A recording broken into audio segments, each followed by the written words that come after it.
Welcome to my channel. আজ আমি তোমাদের কষে দেখি 10.2 এর 6 থেকে 9 পর্যন্ত অঙ্কগুলো সমাধান করে দেখাবো। এর আগের ভিডিওতে আমি তোমাদের 1 থেকে 5 পর্যন্ত অঙ্কগুলো সমাধান করে দিয়েছি, তোমরা দেখে না থাকলে তোমরা অবশ্যই দেখে নেবে। তো 6 নম্বরটা দেখো কি আছে। একটি কারখানায় 5 অশ্ব ক্ষমতা ও 3 অশ্ব ক্ষমতার দুটি মোটর আছে। 5 অশ্ব ক্ষমতার মোটরটি 8 ঘন্টা চালালে 20 একক বিদ্যুৎ খরচ হয়। 3 অশ্ব ক্ষমতার মোটরটি 10 ঘন্টা চালালে কত একক বিদ্যুৎ খরচ হবে তৈরাসিক পদ্ধতিতে হিসাব করি। তো দেখো বন্ধুরা, এখানে দুটি মোটর আছে, একটা 5 অশ্ব ক্ষমতা সম্পন্ন আর একটা 3 অশ্ব ক্ষমতা সম্পন্ন। তো 5 অশ্ব ক্ষমতা সম্পন্ন মোটরটি যদি 8 ঘন্টা চালানো যায় তাহলে 20 একক বিদ্যুৎ খরচ হয়। এবার 3 অশ্ব ক্ষমতা মোটরটি যদি 10 ঘন্টা চালানো যায় তাহলে কত একক বিদ্যুৎ খরচ হবে সেটা বের করতে হবে। তো দেখো এখানে যেটা বের করতে বলেছে সেটা হচ্ছে বিদ্যুৎ খরচ। তো প্রথমে গণিতের ভাষায় লিখে নেব, এর ভাষায়। তো দেখো বন্ধুরা, যেটা বের করতে হবে সেটা একবারে ডান দিকে লিখব। তো এখানে লিখব বিদ্যুৎ খরচ, বিদ্যুৎ খরচ, ঠিক আছে। আর ব্র্যাকেটে রাখবো একক। আর অঙ্কের মধ্যে কি আছে, মোটর, তো লিখব মোটর আর ব্র্যাকেটে লিখব অশ্ব ক্ষমতা, ঠিক আছে। আর অঙ্কের মধ্যে কি আছে, সময়, তো লিখব সময় আর ব্র্যাকেটে লিখব ঘন্টা, ঠিক আছে।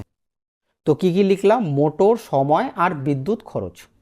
তো দেখো বন্ধুরা কি আছে, 5 অশ্ব ক্ষমতা মোটরটি 8 ঘন্টা চালালে 20 একক বিদ্যুৎ খরচ হয়।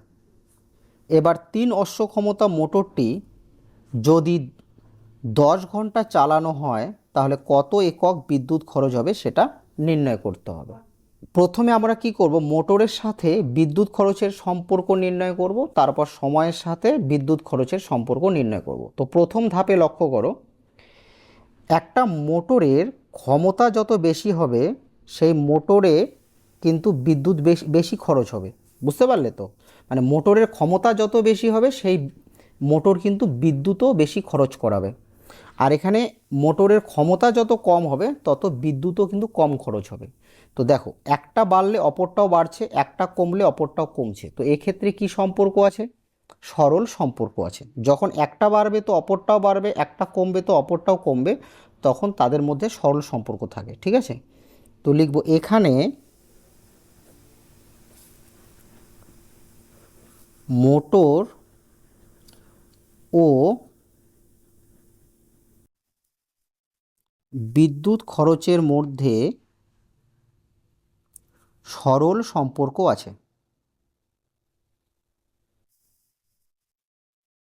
ঠিক আছে। এবার দ্বিতীয় ধাপটা লক্ষ্য করো, এখানে কি আছে, সময় আর বিদ্যুৎ খরচ। যত বেশি সময় চালানো হবে তত কিন্তু বেশি বিদ্যুৎ খরচ হবে, আর যত কম সময় চালানো হবে তত কিন্তু কম বিদ্যুৎ খরচ হবে, বুঝলে। তো এক্ষেত্রেও সরল সম্পর্ক আছে। তো লিখব যে সময় ও বিদ্যুৎ খরচ সরল সম্পর্কে আছে, সম্পর্কে আছে, বুঝলে। তো লিখব সুতরাং নির্ণেয় বিদ্যুৎ খরচ, নির্ণেয় বিদ্যুৎ খরচ।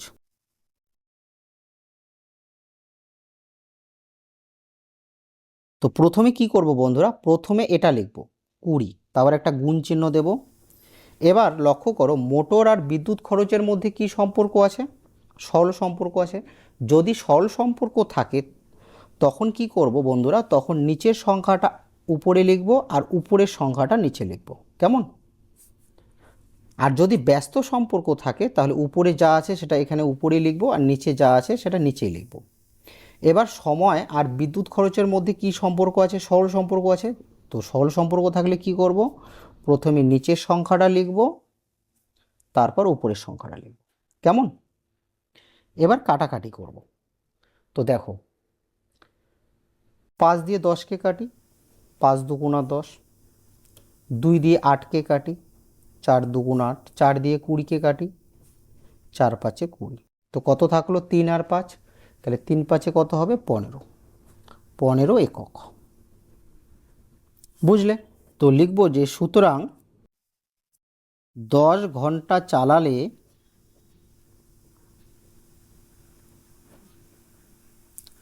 15 একক বিদ্যুৎ খরচ হবে। কেমন? এবার 7 নম্বর অঙ্কটা লক্ষ্য করো কি আছে। গোপালনগরের একটি তাঁত কারখানায় 14 জন তাঁতি 12 দিনে 210টি শাড়ি বুনতে পারে। পুজোর সময়ে 10 দিনের মধ্যে 300টি শাড়ি যোগান দেওয়ার অর্ডার এলো। সময় মতো সেই শাড়ি যোগান দিতে হলে আরও কতজন তাঁতি নিয়োগ করতে হবে? তো দেখো 14 জন তাঁতি আছে, আরও কতজন তাঁতি নিয়োগ করতে হবে সেটা বের করতে হবে। তো এখানে কি বের করতে হবে? তাঁতি। তো যেটা বের করতে হবে সেটা ডান দিকে লিখব। তো লিখব তাঁতির সংখ্যা, তাঁতির সংখ্যা, আর ব্র্যাকেটে লিখব জন। আর অঙ্কের মধ্যে কি আছে? সময় আর শাড়ি। তো এদিকে লিখব শাড়ি, আর ব্র্যাকেটে লিখব টি। আর সময় কি আছে? দিন। তো লিখব সময়, আর ব্র্যাকেটে রাখবো দিন। তো লক্ষ্য করো 14 জন তাঁতি 210টি শাড়ি বোনে কত দিনে? 12 দিনে। এবার 300টা শাড়ি 10 দিনের মধ্যে বুনতে কতজন তাঁতি লাগবে? বুঝলে? তো দেখো প্রথমে কি করব, প্রথমে শাড়ির সাথে তাঁতির সংখ্যার সম্পর্ক নির্ণয় করব, তারপর দ্বিতীয় ধাপে সময়ের সাথে তাঁতির সংখ্যার সম্পর্ক নির্ণয় করব। তো দেখো বন্ধুরা, যত কম শাড়ি বুনতে হবে তত তাঁতি কম হলেও চলবে, আর শাড়ি বেশি বুনতে হলে কি তাঁতিও বেশি লাগবে। তো শাড়ির সংখ্যা বাড়লে তাঁতির সংখ্যা বাড়বে, আর শাড়ির সংখ্যা কমলে তাঁতির সংখ্যা কমবে। তো শাড়ি আর তাঁতির মধ্যে কি সম্পর্ক পেলাম? তো লিখব এখানে শাড়ি ও তাঁতির সংখ্যার মধ্যে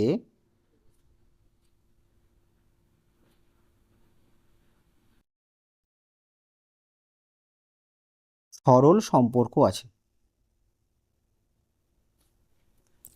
এবার দ্বিতীয় ধাপে লক্ষ্য করো,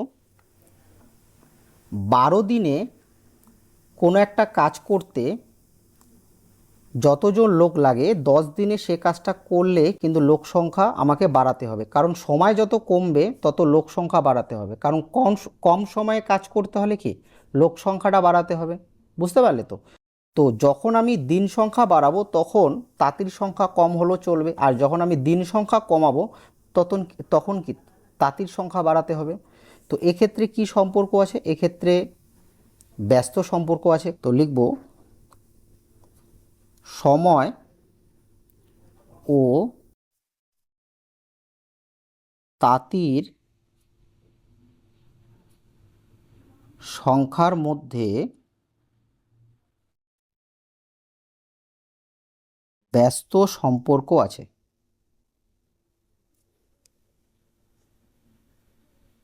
ঠিক আছে, এবার সম্পর্ক লেখা হয়ে গেল। এবার লক্ষ্য করো, তো আমাকে কি বের করতে হবে? তাঁতির সংখ্যা। তো লিখব সুতরাং নির্ণেয়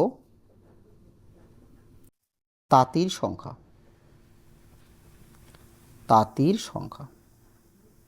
তো প্রথমে কি করব, 14টা লিখব, তারপর গুণ চিহ্ন দেব। তো দেখো শাড়ি আর তাঁতির সংখ্যার মধ্যে কি সম্পর্ক আছে? শাড়ি আর তাঁতির সংখ্যার মধ্যে সরল। তো তোমাদের কি বলা আছে, যখন সরল সম্পর্ক হবে তখন নিচের সংখ্যাটা উপরে লিখব আর উপরের সংখ্যাটা নিচে লিখব। এবার সময় আর তাঁতির মধ্যে কি সম্পর্ক আছে? ব্যস্ত। যখন ব্যস্ত থাকবে তখন উপরে যে সংখ্যাটা আছে সেটা উপরেই লিখব, আর নিচে যে সংখ্যাটা আছে সেটা নিচে লিখব। কেমন? তো এবার আমরা কাটাকাটি করব।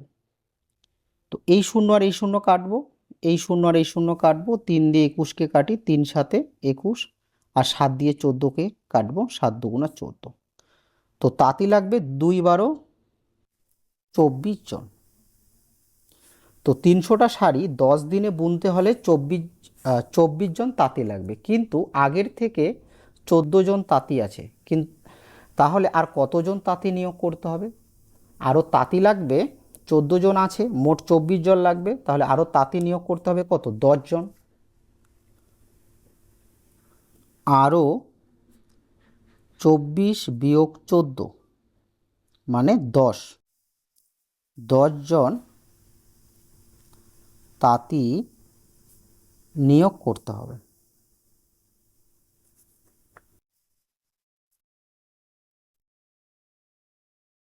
ঠিক আছে, এবার 8 নম্বর অঙ্কটা দেখো কি আছে। একটি সংস্থা জাহাজ থেকে 10 দিনে জাহাজের মাল নামানোর বরাত পেয়েছে। সংস্থাটি তার জন্য 280 জন লোক নিয়োগ করেছে। 3 দিন পরে দেখা গেল কাজটির 1/4 অংশ সম্পূর্ণ হয়েছে। আর কতজন লোক নিয়োগ করলে কাজটি সময় মতো শেষ হবে? তো আমাদের লোক সংখ্যা বের করতে হবে, তাই আমরা ডান দিকে লোক সংখ্যা লিখব, ব্র্যাকেটে কি রাখবো? জন। আর অঙ্কের মধ্যে কি কি আছে? সময় আর কাজের পরিমাণ। তো প্রথমে লিখব সময়, ব্র্যাকেটে রাখবো দিন, আর এখানে লিখব কাজের পরিমাণ, কাজের পরিমাণ। তো কাজের পরিমাণটা কিসে আছে? অংশে, তো এখানে লিখব অংশ। কেমন? এবার দেখো 280 জন লোক, 280 জন লোক 3 দিনে কাজটির 1/4 অংশ করেছে। সংস্থাটি কি 280 জন লোক নিয়োগ করেছে? এই 280 জন লোক 3 দিনে কাজটার 1/4 অংশ সম্পূর্ণ করেছে। তো মোট 10 দিনে তাদের কাজটা কমপ্লিট করতে হবে। তো 3 দিন কাজ হয়ে গেছে, তো 3 দিন কাজ হয়ে গেলে আর কাজ থাকলো কত দিন? তো মোট 10 দিন, 10 দিনের মধ্যে 3 দিন হয়ে গেলে আর কাজ থাকলো কত দিন? 7 দিন। ঠিক আছে, ওদের কাছে আর 7 দিন সময় বাকি আছে। এবার দেখো 4 ভাগের 1 ভাগ কাজ যদি হয়ে যায়, তাহলে আর কত ভাগ কাজ বাকি থাকলো? মোট কাজ 1 অংশ, সেখান থেকে বিয়োগ করব 1/4 অংশ। তো কাজ বাকি থাকবে 4 × 4, তার সাথে 1 বিয়োগ হবে, তাহলে 3/4 অংশ কাজ। এই 3/4 অংশ কাজ 7 দিনে করতে কতজন লোক লাগবে? কেমন? তো দেখো আমরা জানি মোট কাজ 1 অংশ, তো সেখান থেকে 1/4 অংশ কাজ যদি হয়ে যায়, তাহলে কত অংশ কাজ বাকি থাকছে?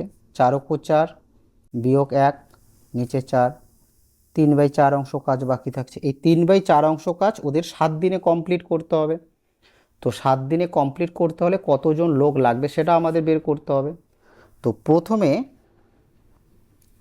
আমরা কি করব? সময়ের সাথে লোক সংখ্যার সম্পর্ক নির্ণয় করব। আর সময় আর লোক সংখ্যা সবসময় ব্যস্ত সম্পর্কে থাকে, কারণ যখন কম সময়ে কোনো একটা কাজ করতে যাব তখন কিন্তু লোক সংখ্যা বেশি হবে, তখন লোক বাড়াতে হবে। আর বেশি সময়ে কোনো একটা কাজ করতে হলে তখন লোক সংখ্যা কম হলেও চলে, তাই তো? তো সময়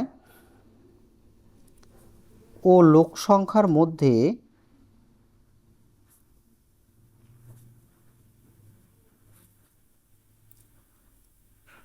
কি সম্পর্ক আছে? ব্যস্ত সম্পর্ক আছে। এবার দ্বিতীয় ধাপে আমরা কি করব? কাজের পরিমাণ আর লোক সংখ্যা। এখানে কাজের পরিমাণ কম, লোক সংখ্যাও কম লাগবে, আর কাজের পরিমাণ যত বেশি হবে তত লোক সংখ্যাও বেশি লাগবে, তাই তো? তো যখন একটা কমছে তো অপরটাও কমছে, একটা বাড়ছে তো অপরটাও বাড়ছে, তখন তাদের মধ্যে কি সম্পর্ক থাকে? সরল সম্পর্ক। তো লিখব কাজের পরিমাণ ও লোক সংখ্যা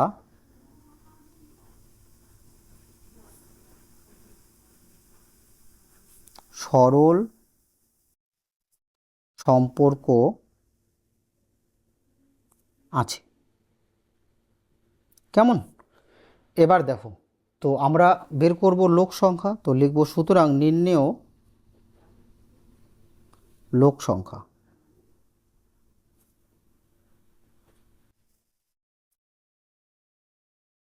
তো প্রথমে এই সংখ্যাটা লিখব 280, গুণ দেব। এবার দেখো এখানে সময় আর লোক সংখ্যার মধ্যে ব্যস্ত সম্পর্ক আছে, যখন ব্যস্ত সম্পর্ক থাকবে তখন উপরের সংখ্যাটা এখানে উপরেই লিখব আর নিচের সংখ্যাটা নিচেই লিখব। আর কাজের পরিমাণ আর লোক সংখ্যার মধ্যে সরল সম্পর্ক আছে, তো যখন সরল সম্পর্ক থাকবে তখন নিচের সংখ্যাটা উপরে লিখব 3/4/1/4। বুঝলে? 280 গুণ 3/7 গুণ, তো দেখো এটা মানে কি ভাগ, এই ভাগটাকে গুণে লিখব। তো প্রথমে 3/4 লিখব গুণ, এবার এই ভাগ চিহ্নটাকে কি চিহ্ন বানালাম? গুণ চিহ্ন বানালাম। এটা কিন্তু ভাগ, বুঝলে তো, এটা মানে হচ্ছে ভাগ।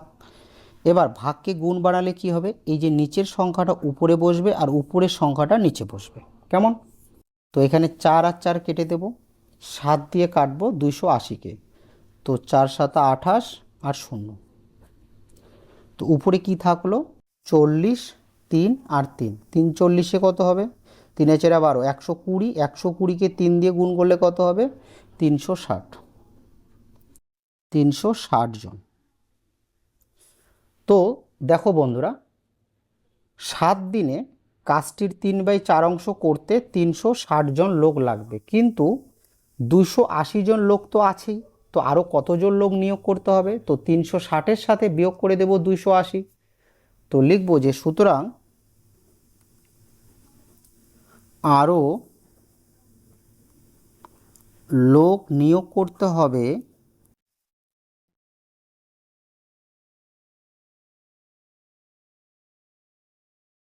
360 মাইনাস 280 জন। তো বিয়োগ করব 0, 8 থেকে 16 8, 80 জন।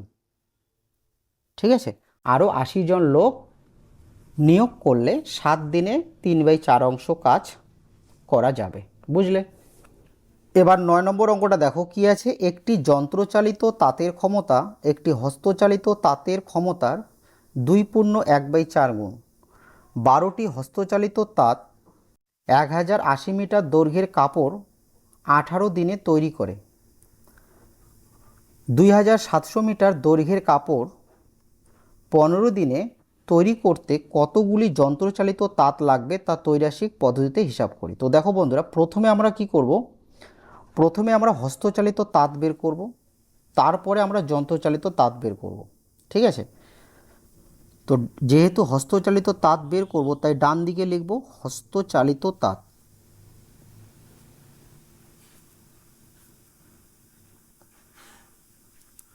হস্তচালিত তাঁত আর ব্র্যাকেটে লিখব টি। ঠিক আছে?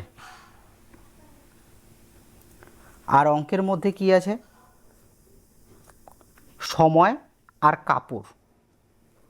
তো বাঁদিকে রাখবো কাপড়, ব্র্যাকেটে রাখবো মিটার। ঠিক আছে? আর এখানে লিখব সময়, ব্র্যাকেটে রাখবো দিন। কি বলা আছে? 12টি হস্তচালিত তাঁত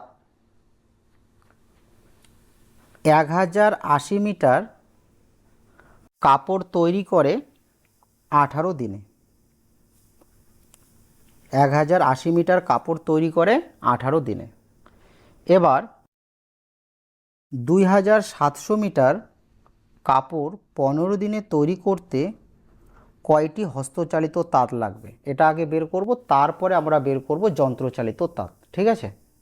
তো প্রথম ধাপে আমরা কি করব? আগের মতো কাপড় আর হস্তচালিত তাঁতের মধ্যে সম্পর্ক নির্ণয় করব। তো দেখো, কাপড় যত বেশি হবে তত মেশিন বেশি লাগবে, আর কাপড় যত কম হবে তত মেশিন কম হলেও চলবে। তো দেখো, 1080 মিটার কাপড় তৈরি করতে যদি 12টা হস্তচালিত তাঁত লাগে, তাহলে 2700 মিটার কাপড় তৈরি করতে কি আরও বেশি তাঁত লাগবে, হস্তচালিত তাঁত লাগবে। কাপড় বেশি হলে তাঁত বাড়াতে হবে, আর কাপড় কম হলে তাঁত কম হলেও চলবে, তাই তো? যত বেশি কাজ হবে তত বেশি যন্ত্রের প্রয়োজন হবে, আর যত কম কাজ হবে তত কম যন্ত্র হলেও চলবে। তো এখানে কাপড় আর হস্তচালিত তাঁতের মধ্যে কি সম্পর্ক আছে? সরল সম্পর্ক আছে। তো লিখব কাপড় ও হস্তচালিত তাঁতের মধ্যে সরল সম্পর্ক আছে।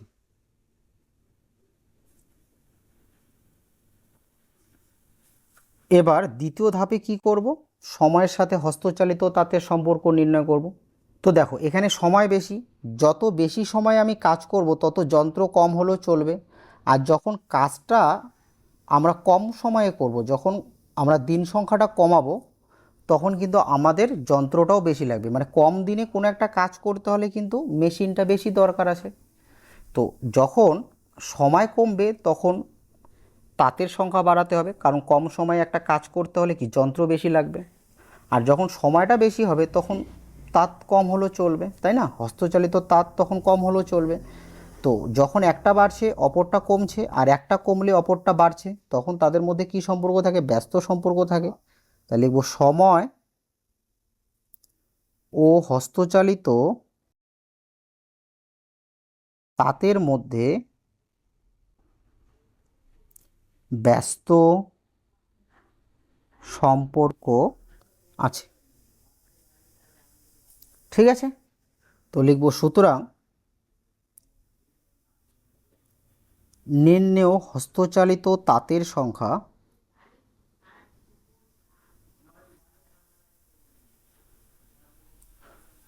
তাঁতের সংখ্যা। তো প্রথমে কি করব? এই সংখ্যাটা লিখব, তারপর গুণ চিহ্ন দেব। তো কাপড় আর হস্তচালিত তাঁতের মধ্যে কি সম্পর্ক আছে? সরল। যখন সরল সম্পর্ক থাকবে তখন কি করব? নিচের সংখ্যাটা উপরে লিখব আর উপরের সংখ্যাটা নিচে লিখব। বুঝলে? আর এখানে সময় আর হস্তচালিত তাঁতের মধ্যে ব্যস্ত সম্পর্ক আছে। ব্যস্ত সম্পর্ক থাকলে উপরে যে সংখ্যাটা আছে সেটা উপরেই লিখব, আর নিচে যে সংখ্যাটা আছে সেটা নিচেই লিখব। কেমন? এবার আমরা কাটাকাটি করব। এই শূন্য আর এই শূন্য কাটি। ঠিক আছে? 12 দিয়ে 108কে কাটলে 9 12 108। 9 দিয়ে 18কে কাটলে 9 দুগুণা 18। এবার 15 দিয়ে 270কে কাটবো। তো 15 কো 15 থাকবে কত? 2 আর 1 12, আর এখানে 0 120। 8 15 120। তো 15 আর 18 গুণ করলে কত হবে? 270। এবার 18 আর 2 গুণ করে দেব।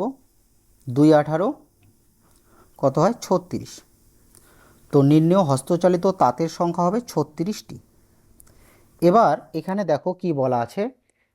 এখানে বলা আছে যে একটি যন্ত্রচালিত তাঁতের ক্ষমতা একটি হস্তচালিত তাঁতের ক্ষমতার 2/1/4 গুণ। তো প্রথমে কি করব? 2/1/4 মিশ্র ভগ্নাংশটাকে অপকৃত ভগ্নাংশে নিয়ে আসি। কী হবে? 9/4। তো লিখব যে 9/4টি হস্তচালিত তাঁতের কাজ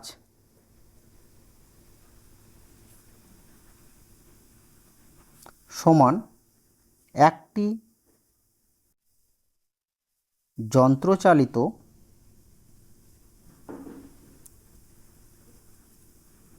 তাঁতের কাজ। তাই তো? মানে 9/4টি হস্তচালিত তাঁত যে কাজটা করে, একটা যন্ত্রচালিত তাঁত কিন্তু সেই কাজটাই করে। বুঝতে পারলে? কারণ এর ক্ষমতাটা বেশি, যন্ত্রচালিত তাঁতের ক্ষমতাটা বেশি। তো এবার একটি হস্তচালিত তাঁতের কাজ কি হবে? যে সংখ্যার নিচে 1 বসবে সেই সংখ্যাটা কি হবে? ভাগ হবে। তো 1 ভাগ 9/4টি যন্ত্রচালিত তাঁতের কাজ। কেমন? এবার কি আছে? 36টা হস্তচালিত তাঁত বের হয়েছে, তাই না? তো লিখব 36টি হস্তচালিত তাঁতের কাজ। তো এই ভাগ চিহ্নকে গুণ চিহ্ন বানালে কি হবে? এই ভগ্নাংশটা উল্টে যাবে, আর 36 কী হবে? 1-এর নিচে যে সংখ্যাটা বসে সেটা কী হয়? গুণ হয়। 36টি যন্ত্রচালিত তাঁতের কাজ। তো এবার কাটাকাটি করব। 4 লং 36, 4 4 16টি। যন্ত্রচালিত তাঁতের কাজ। 16টি যন্ত্রচালিত তাঁত লাগবে। বুঝলে? তো দেখো এবার বুঝে নাও 36টি হস্তচালিত তাঁত যে কাজটা করে সেই কাজটা করতে আমাদের যন্ত্রচালিত তাঁত লাগবে কয়টি? 16টি। কেন? কারণ বলা আছে যে একটি যন্ত্রচালিত তাঁতের ক্ষমতা একটি হস্তচালিত তাঁতের ক্ষমতার 2 × 1/4 গুণ।